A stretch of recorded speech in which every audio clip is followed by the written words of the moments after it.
I'm making a spice rack today. Kung wala po kay spices, pwede na po siya butangan nag-asin, betsin, asukan. Mag-measure sa ta, based sa itong plan. Charot plan.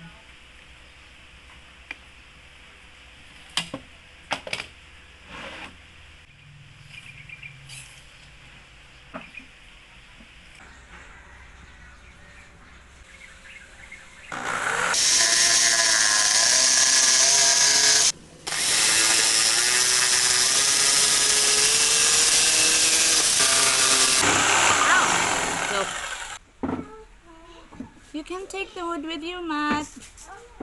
But just stay out of here, please. Now, I have 9 pieces of 3/4 by 2 by 10.5 inches.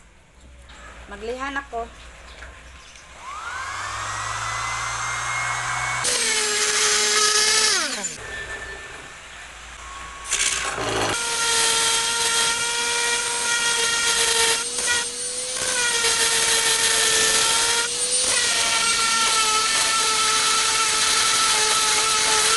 I'm going to assemble it using wood glue.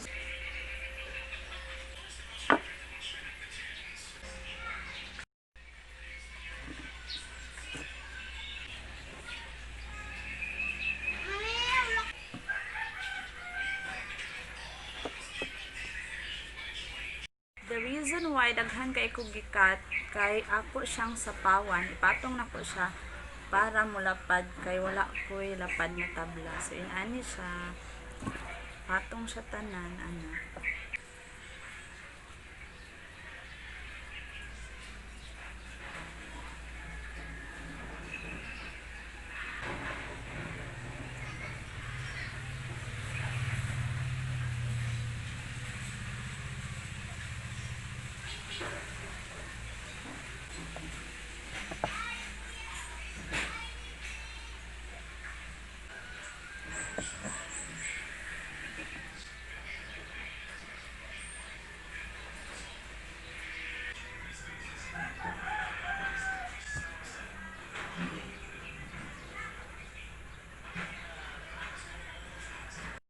Then clamp. But nga na kong stopper both layers aron dili mahulog ang mga items. Ani lang, tapos ana, i-glue lang.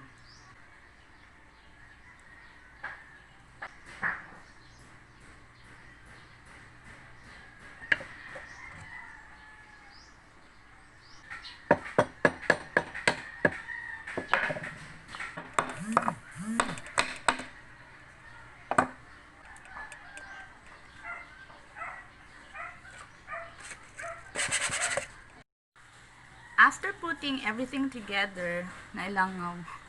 Ideally, i-clamp siya. Pero, kulang ko clamp. So, nga na lang ako siya heavy objects.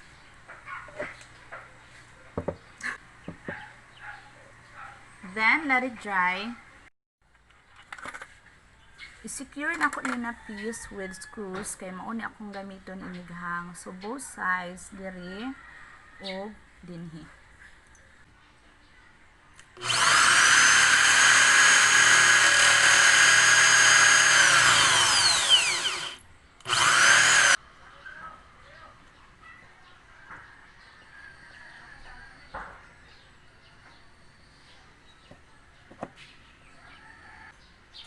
Okay, so pwede na kang mag-varnish or magpintura or whatever you like. Done!